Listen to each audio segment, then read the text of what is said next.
Hello and welcome back to another episode of This Is Not Forced Inclusion. Thank you for being here, Alfredo.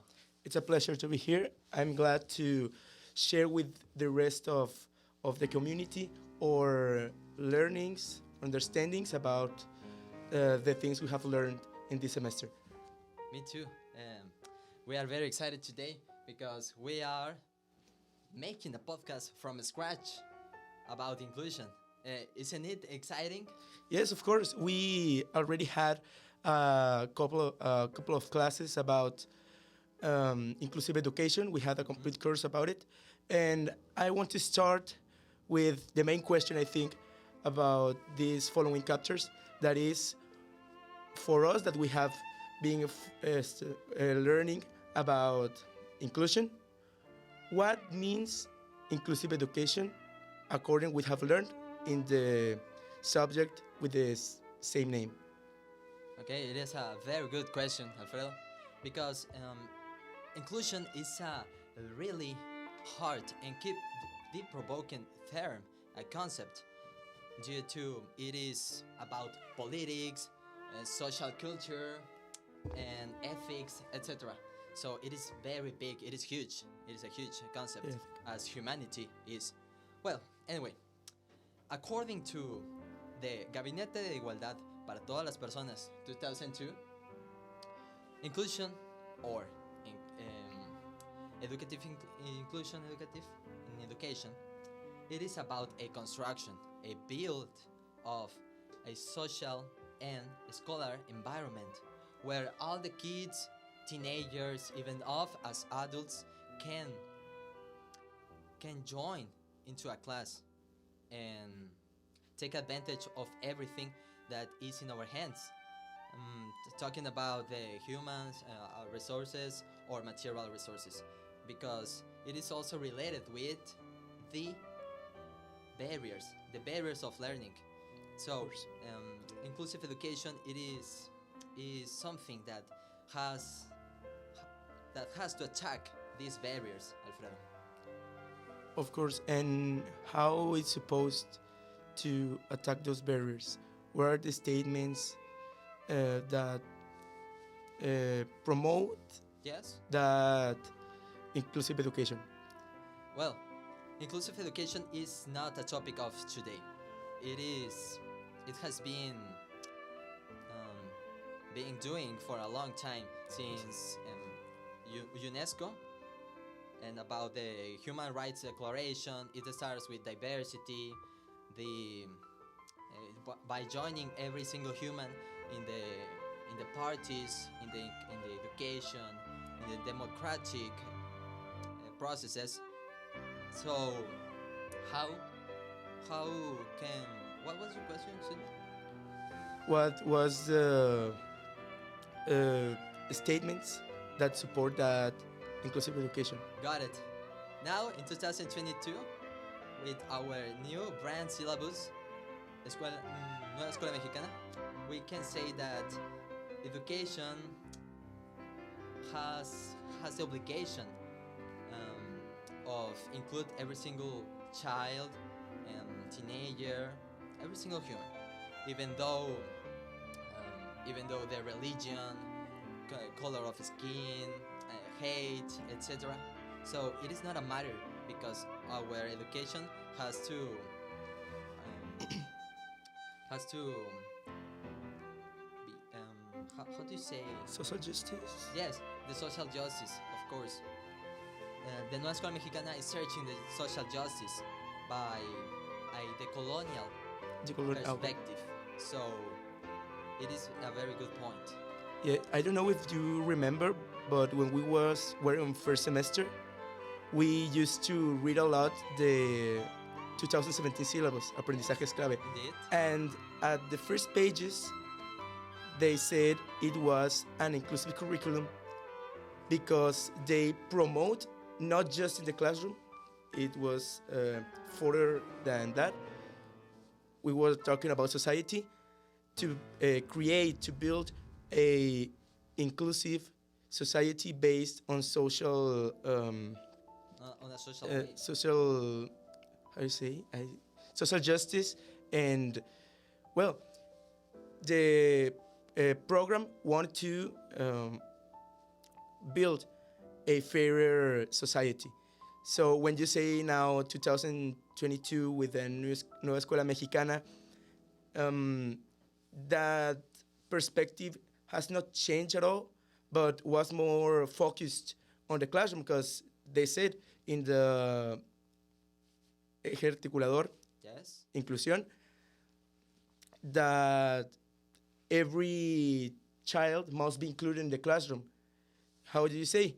It doesn't matter the religion, gender, social class, origin. It doesn't matter. Every single child must be in the classroom, and if it is not, so the children must know that it is not an inclusive environment.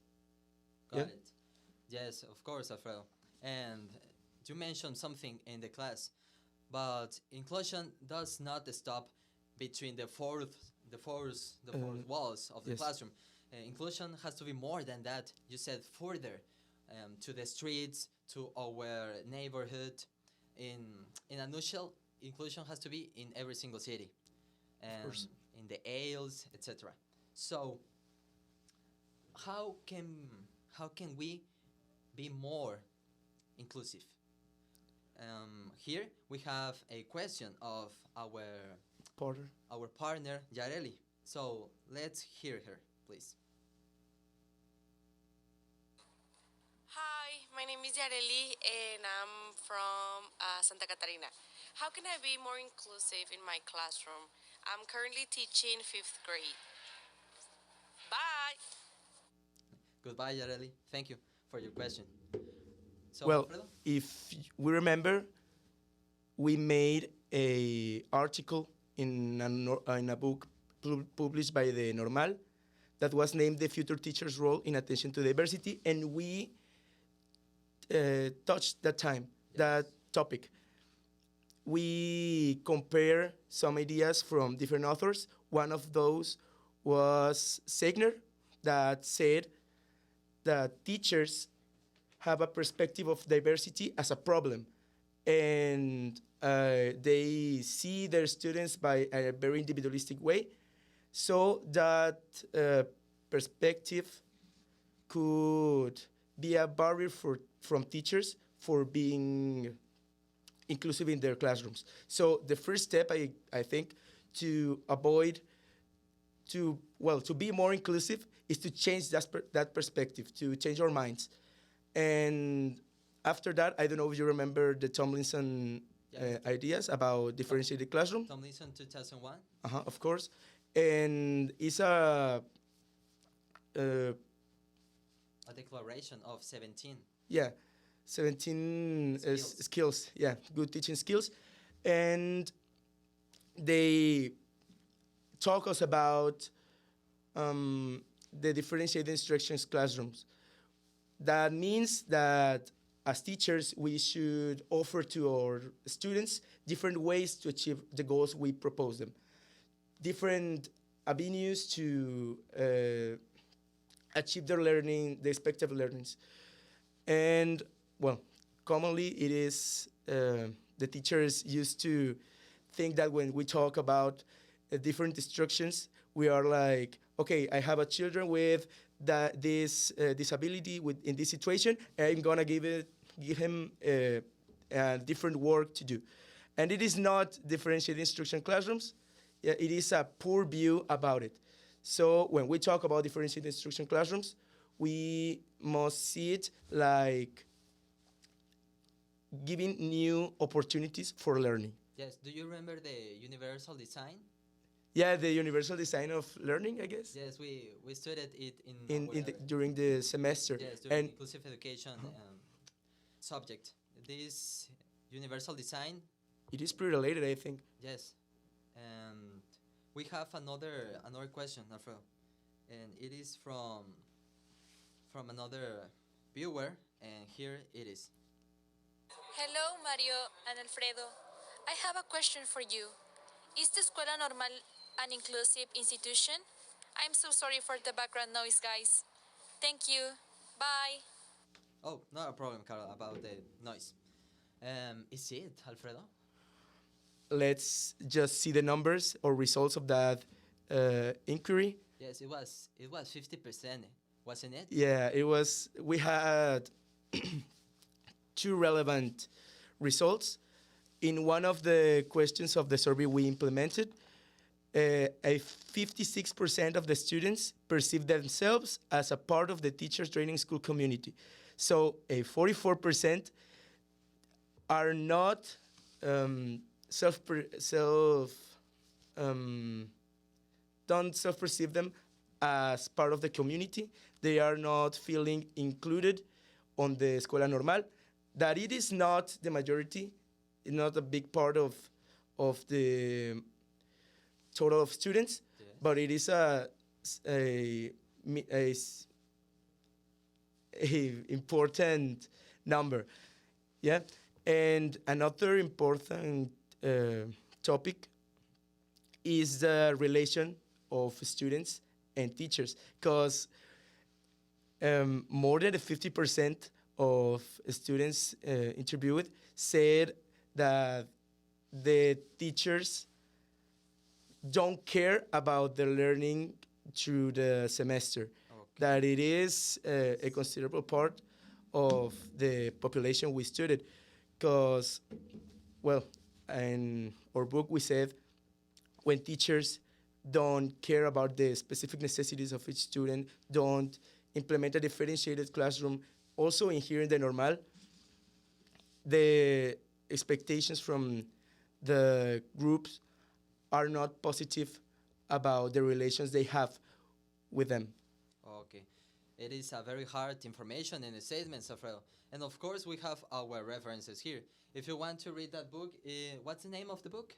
Reflexiones about, well, Reflexiones de la Práctica Docente, Okay. a book published by the Escuela Normal the last year. 2022. And Okay. And the article is named The Future Teacher's Role in Attention to Diversity. yes, if you want to keep in touch with that information, you have the opportunity to read that book and article. So for this time, we have to say goodbye. So thank you very much for listening to us, and This is not forced inclusion. bye-bye.